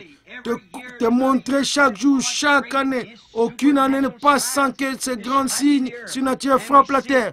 Nous les voyons et nous savons que la grande armée de Dieu est en marche. Oh, pas très nombreuse, mais quel groupe puissant qui possède la vie éternelle. Il est dit, ils se précipiteront sur une troupe en armes et franchiront une muraille. Oui, la troupe de la mort ne pourra pas la retenir. Elle va passer, traverser, va franchir la muraille entre le naturel et le surnaturel et aller dans les bras de Dieu dans cette grande éternité. Seigneur Dieu, nous te remercions pour ceci. Nous savons que l'heure est proche.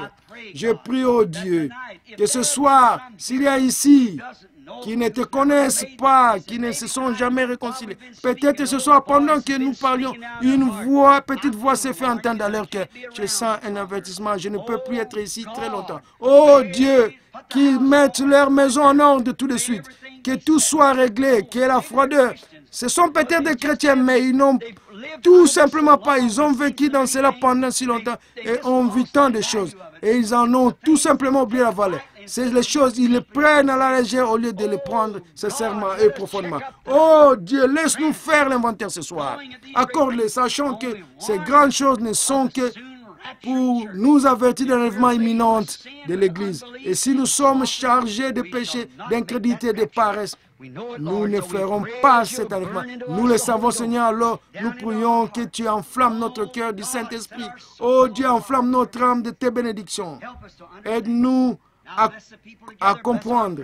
Maintenant, bénis les gens rassemblés, bénis notre précieux pasteur, sa femme, bénis les diacres, les administrateurs, les laïcs. Pardonne nos péchés, guéris nos malades, Seigneur, et enflamme nos cœurs. Puissions-nous sortir de ce lieu avec un message d'avertissement alors que nous rencontrerons des gens dans le péché et de leur dirons, mon ami, n'avez-vous pas honte de faire de telles choses, sachant que vous devez rencontrer Dieu un jour. Accorde le Seigneur, je te le confie maintenant, je te remets le message, et nous tous ensemble, pour rêver ensemble pour ta gloire. Au nom de Jésus-Christ. Amen. Je l'aime. Je l'aime. Ce qui m'aime le premier. À qui mon salut sur le bois du calvaire. Ne l'aimez-vous pas? Pensez à ce que nous sommes. Regardez à nous. Nous sommes rendus sur la route, mes amis. Jette juste un coup d'œil en arrière sur la route à l'époque de Luther et Wesley, tout au long des âges. Regardez où nous en sommes.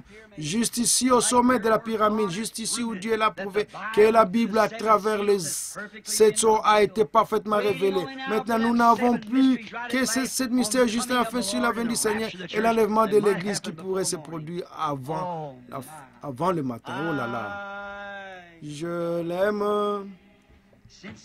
Sincèrement maintenant.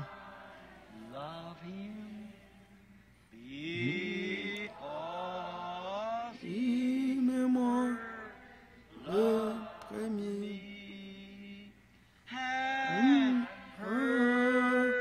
À qui mon salut sur le bois du calvaire.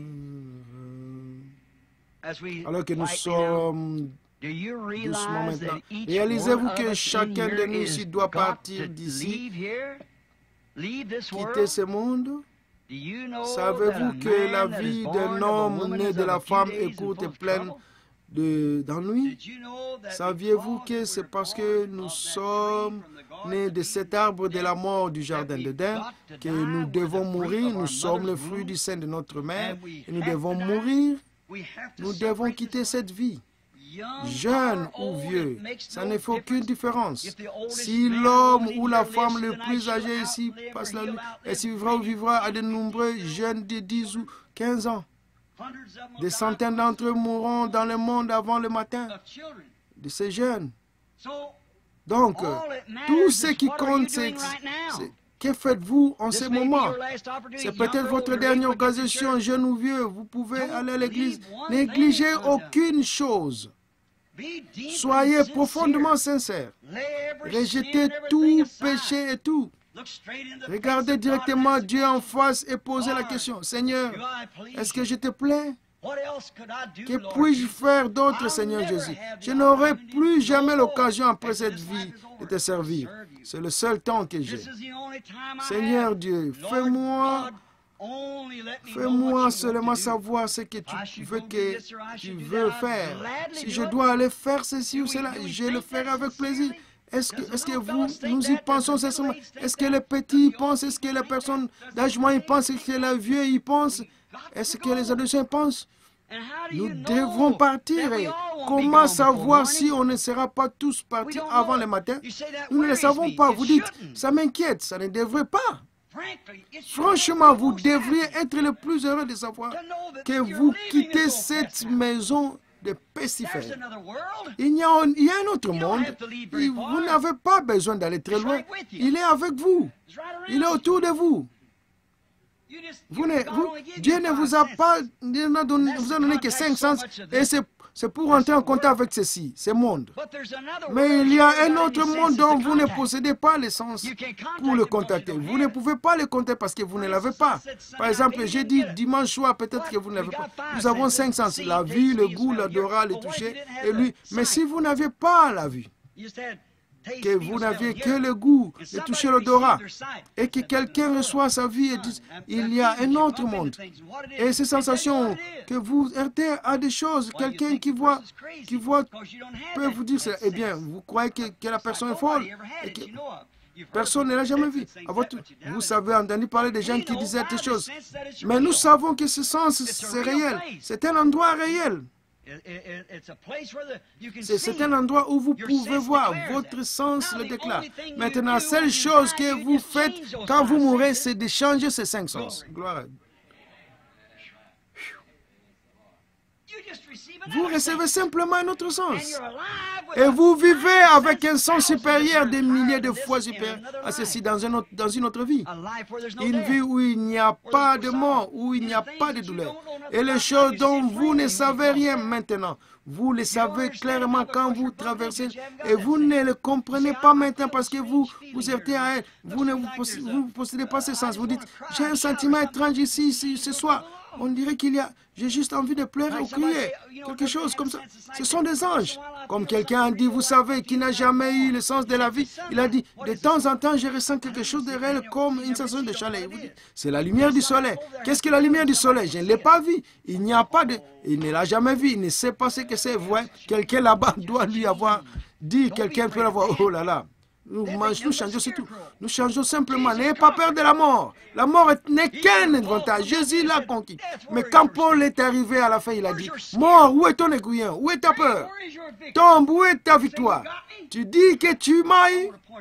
Je vais te pointer vers Jérusalem. Il y a un tombeau vide et je suis celui qui vous a conquis tous les deux, la mort et l'enfer. Et je suis en lui et tu ne peux pas me retenir. Je vais ressusciter. Oh là là. Il a dit, il y a une couronne que le Seigneur, le juste, me donnera non seulement à moi, mais à tous ceux qui aiment son apparition. Vous l'aimez? Vous voulez le voir venir. Vous l'attendez. C'est une longue histoire. C'est une longue attente. C'est une histoire d'amour. Mais vous avez hâte de le voir. Oh là là. C'est comme ça. Oh, c'est le moment que nous attendons. C'est l'heure. Si ton cœur n'est pas comme ça ce soir, mon ami, fais attention. Oui, fais attention.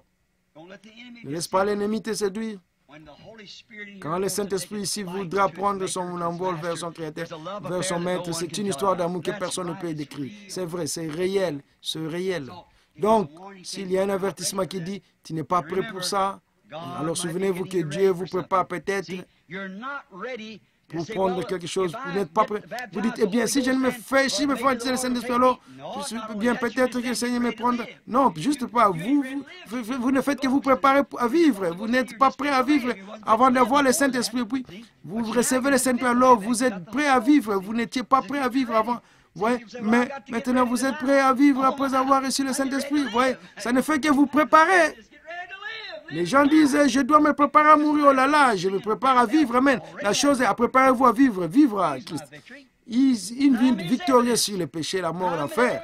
J'ai déjà, il est ma victoire. Je suis là, sa preuve. Je suis une preuve de sa victoire. Amen, c'est ça. Comment savez-vous que vous l'avez? Je l'ai, amen. Il me l'a donné par sa grâce, je le ressens, je le connais, je le vois, j'ai dans ma vie. Cela m'a changé d'après ce livre. Il a dit que j'avais la vie éternelle, que je ne pourrais pas venir en jugement, mais je suis passé de la mort à la vie. Parce qu'il a subi mon jugement à ma place, et s'il a payé les prix, n'essayez pas de m'amener aucun jugement. Il a subi à ma place. Je l'ai accepté.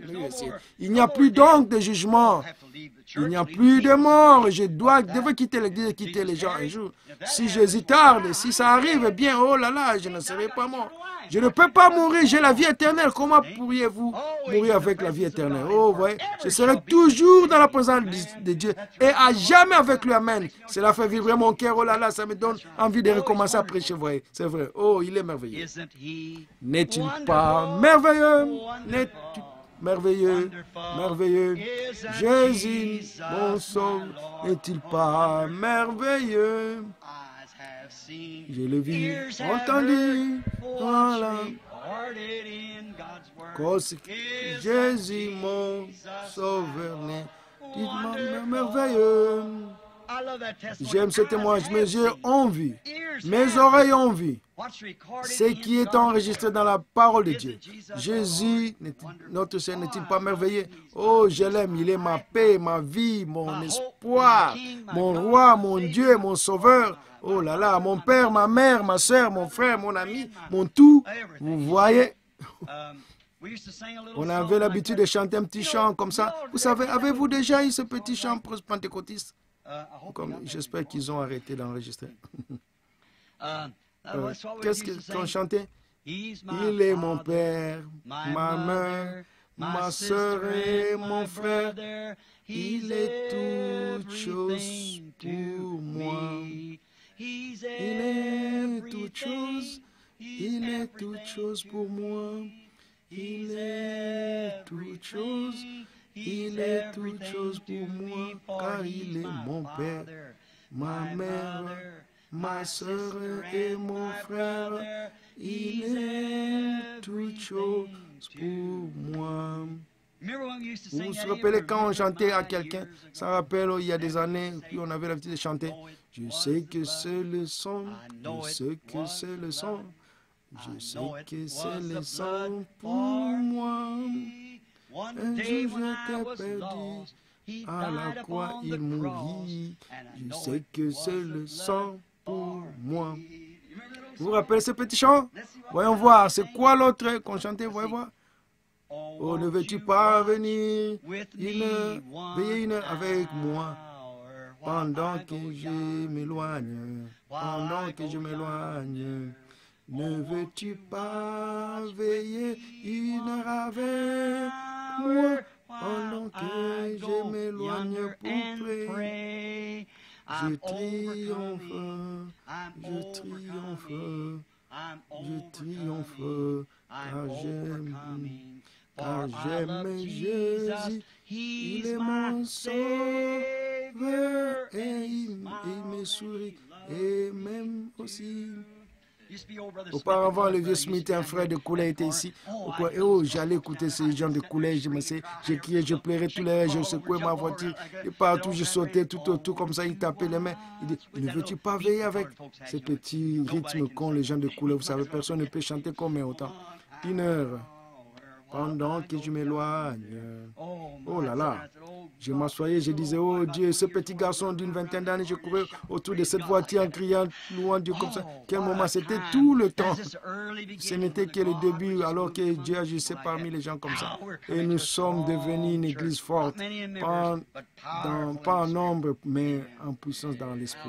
Oh, comme c'est merveilleux. Mais il y avait un petit, je me souviens un jour, à Chattanooga, quand j'ai rencontré, Chattanooga, c'était à Fancy, où j'ai rencontré une petite femme de couleur, vous savez, debout là-dedans. Vous n'avez entendu parler, vous savez, son fils avait cette maladie vérienne, elle avait cette chemise d'homme enroulée autour de sa tête et appuyée sur les bottines. Et le Seigneur a arrêté l'avion, n'a pas voulu la laisser partir d'une façon ou d'une autre. Ils m'ont dit, le Saint-Esprit a dit, fais une petite promenade et descends par ici. Je suis descendu par là en chantant, je me suis dit, oh là là, mon avion est sur le point de... Et ça continue, avance, avance, continue à avancer. J'ai regardé, penché sur là, dans une petite voie, il y avait une vieille sœur qui s'était là. Elle ressemblait à une de ses sœurs sur les boîtes de pâte à crêpes des tantes de maman. De grosses joues bien grasses là. Les cheveux, sa chemise ramenée en arrière. Elle était appuyée sur le portail et je chantais ce petit chant. Quel était, je chantais? C'était un petit chant prostitué, un petit chant. J'ai arrêté le chant et je me suis accroché. J'allais, elle s'était là, les larmes coulant. Et elle a dit, j'ai dit, Tantine, bonjour, pasteur. J'ai dit, Tantine, qu'est-ce que vous avez dit? Elle a dit, j'ai dit, bonjour, pasteur. J'ai dit, comment est-ce que savez-vous que j'étais pasteur dans le sud, cette fille ministre? J'ai dit, comment savez-vous que ça veut dire que j'étais pasteur? Elle a dit, je savais que vous veniez. J'ai dit, vous savez que je venais? J'ai dit, oui, voilà. Elle a dit, eh oui, mais elle a dit, vous avez entendu parler l'histoire de la femme sulamite dans la Bible? J'ai dit, oui. J'ai dit, je suis ce genre de femme. J'ai dit au Seigneur, j'ai demandé au Seigneur de me donner un bébé. Et moi et Marie, je l'ai élevé pour lui. Il a dit, et il m'a donné un bébé, je l'ai élevé. Et il a été mauvais, en mauvaise compagnie parce qu'il a attrapé la maladie vénérienne. Il est en train de mourir. Le médecin était ici et a dit, il ne peut pas vivre. Il a dit, et pourtant, c'était une maladie vénérienne. Il a dit, je ne supporte pas de voir mon bébé mourir. J'ai dit, oh Seigneur, j'étais le même genre de femme que ça. Mais elle a dit, oui, je l'ai dit au Seigneur, Seigneur, je suis comme la femme, mais où est ton Élysée? Et elle a dit, je me suis terminé, j'ai eu un songe, j'étais ici et je vous ai vu descendre la roue avec ce petit chapeau. Et il a dit, vous étiez censé avoir une valise, où est-ce qu'elle est? J'ai dit, je viens de l'hôtel. Elle a dit, je savais que vous deviez avoir une valise. Elle a dit, mon bébé est mourante, je m'appelle Branham. Elle a dit, je suis heureuse de vous rencontrer, pasteur Branham. J'ai dit, j'ai pris pour le malade. Avez-vous déjà entendu parler de mon ministère? Elle a dit, non, je ne crois pas. Elle a dit, voulez-vous entrer là? Je suis entré. Ce grand gaillard allongé comme ça, j'essaie de lui parler de la raison divine, mais ce n'était pas tout. Elle voulait entendre ce garçon. Et bon, Dieu l'a sauvé après avoir prié. Environ un an plus tard, j'ai vu à la gare qui prennent les températures comme le Seigneur fait de guérison. Je suis revenu, je suis posé cet avion. Et quand je suis rentré, l'avion disait dernier appel pour le numéro de vol tel. Le Seigneur avait retenu cet avion en vol pendant que j'allais prier pour ce garçon. C'est l'un d'entre eux. C'est ce chant que je cherchais, l'un d'entre eux. L'un d'entre eux, c'est la chanson que je cherchais. Je suis si heureux de dire, je suis l'un d'entre eux. Alléluia. L'un d'entre eux. Je suis heureux de dire, je suis l'un d'entre eux. Ils étaient tous rassemblés dans la chambre. Ils furent baptisés du Saint-Esprit. Ce qu'il fit pour eux, il peut le faire pour vous. Je suis heureux de dire que je suis l'un d'entre eux. L'un d'entre eux, l'un d'entre eux. Je suis heureux de dire je suis l'un d'entre eux. L'un d'entre eux, l'un d'entre eux. Je suis heureux de dire je suis l'un d'entre eux. Écoutez ce couplet. Bien que les gens ne soient pas instruits ou célèbres dans le monde, ils ont tous reçu leur expérience de Pentecôte et baptisés au nom de Jésus. Ils déclarent maintenant ton nom, qu'il est toujours l'un que ça. Je suis heureux de dire que je suis l'un d'entre eux. L'un d'entre eux, l'un d'entre eux. Je suis heureux de dire je suis l'un d'entre eux. L'un d'entre eux. L'un d'entre eux. Je suis heureux de dire je suis l'un d'entre eux. Oh, viens chercher mon frère. Cherchez cette bénédiction qui te rendra pur, fera sonner les cloches de joie, enflammera ton âme. Je suis heureux de dire que je suis l'un d'entre eux. L'un d'entre eux, l'un d'entre eux. Je suis heureux de dire je suis l'un d'entre eux. L'un d'entre eux, l'un d'entre eux. Je suis heureux de dire je suis l'un d'entre eux. Oh, n'êtes-vous pas heureux? Serrons-nous les mains les uns les autres en les chantant. Que dites-vous? Faisons-le. L'un d'entre eux, je suis heureux de dire. Moi aussi, je suis content, frère. L'un d'entre eux, je suis heureux de dire, je suis l'un d'entre eux. Oh, viens chercher, mon frère, cette bénédiction qui te rendra pur, fera sonner les cloches de joie et enflammera ton âme. Et il brûle maintenant dans mon cœur, en son nom toute la gloire. Devant les mains, je suis heureux de dire que je suis l'un d'entre eux. L'un d'entre eux, l'un d'entre eux. Je suis heureux de dire, je suis l'un d'entre eux. L'un d'entre eux, l'un d'entre eux. Je suis heureux de dire, je suis l'un d'entre eux. Écoutez ceci. Bien que ce peuple, sans instruction ni renommée, ni renommée du monde, baptisé au nom de Jésus, bénédiction pentecôtiste, il reçut la Pentecôte. Il parle maintenant de son inimitable puissance. Je suis heureux de dire, je suis l'un d'entre eux. Oh, chantez l'église, l'un d'entre eux, l'un d'entre eux. Je suis heureux de dire, je suis l'un d'entre eux, l'un d'entre eux, l'un d'entre eux. Je suis heureux de dire, je suis l'un d'entre eux. Prenez votre petit mouchoir maintenant, l'un d'entre eux. Je suis heureux de dire, je suis l'un d'entre eux. Oh, l'un d'entre eux, l'un d'entre eux. Je suis heureux de dire, je suis l'un d'entre eux. Gloire au Seigneur. Loué soit le Seigneur. Mais nous sommes comme des enfants, il n'y a rien de formel en nous. Dieu est sans forme. L'un d'entre eux. Je suis heureux de dire, je suis l'un d'entre eux. L'un d'entre eux, l'un d'entre eux. Je suis heureux de dire, je suis l'un d'entre eux. Êtes-vous vraiment heureux de pouvoir le dire? Élevez simplement la main, dites, gloire au Seigneur, loué soit le Seigneur. Je suis heureux d'être l'un d'entre eux. Je suis heureux. Seigneur, je suis heureux. L'un d'entre eux. Oh Dieu, aide-nous à l'être. Aide-nous à faire briller la lumière. Seigneur, alors que nous marchons vers Sion, accorde-le. Au nom de Jésus-Christ, nous offrons nos vies pour te servir. Nous marchons vers Sion, merveilleux, merveilleux Sion. Nous marchons vers Sion, merveilleux. Come we of the Lord, and let our joys be known. Joignons au chant, au doux d'accord. Joignons au chant, un doux d'accord. Et environnons le trône et environ. Oh, chantez dans l'esprit. Nous marchons vers Sion, merveilleux, merveilleux Sion. Nous montons tout droit vers Sion, merveilleuse cité de Dieu.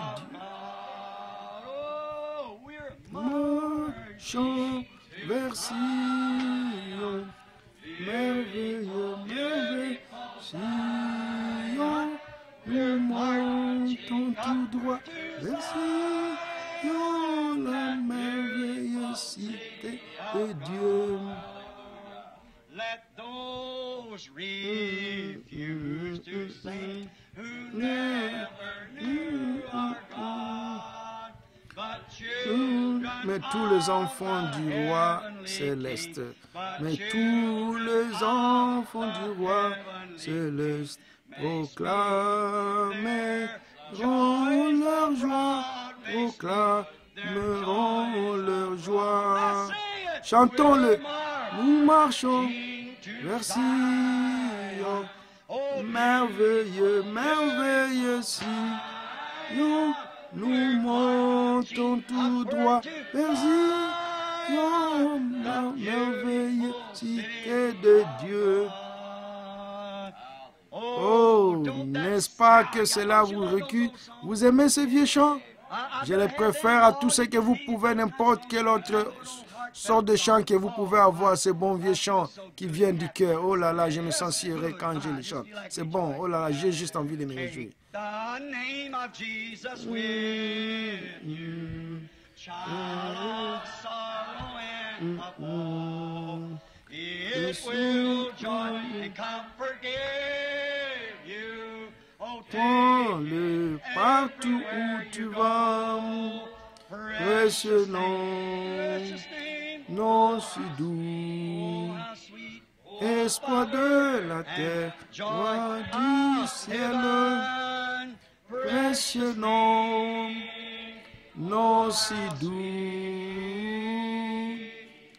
espoir de la terre, joie du ciel. As we bow our heads now, Alors que nous inclinons la tête, the name of Jesus bow. All King roi des rois, nous le couronnerons. Quand notre voyage sera fini. Précieux nom. Oh, how sweet. Au soir de la terre, joie du ciel.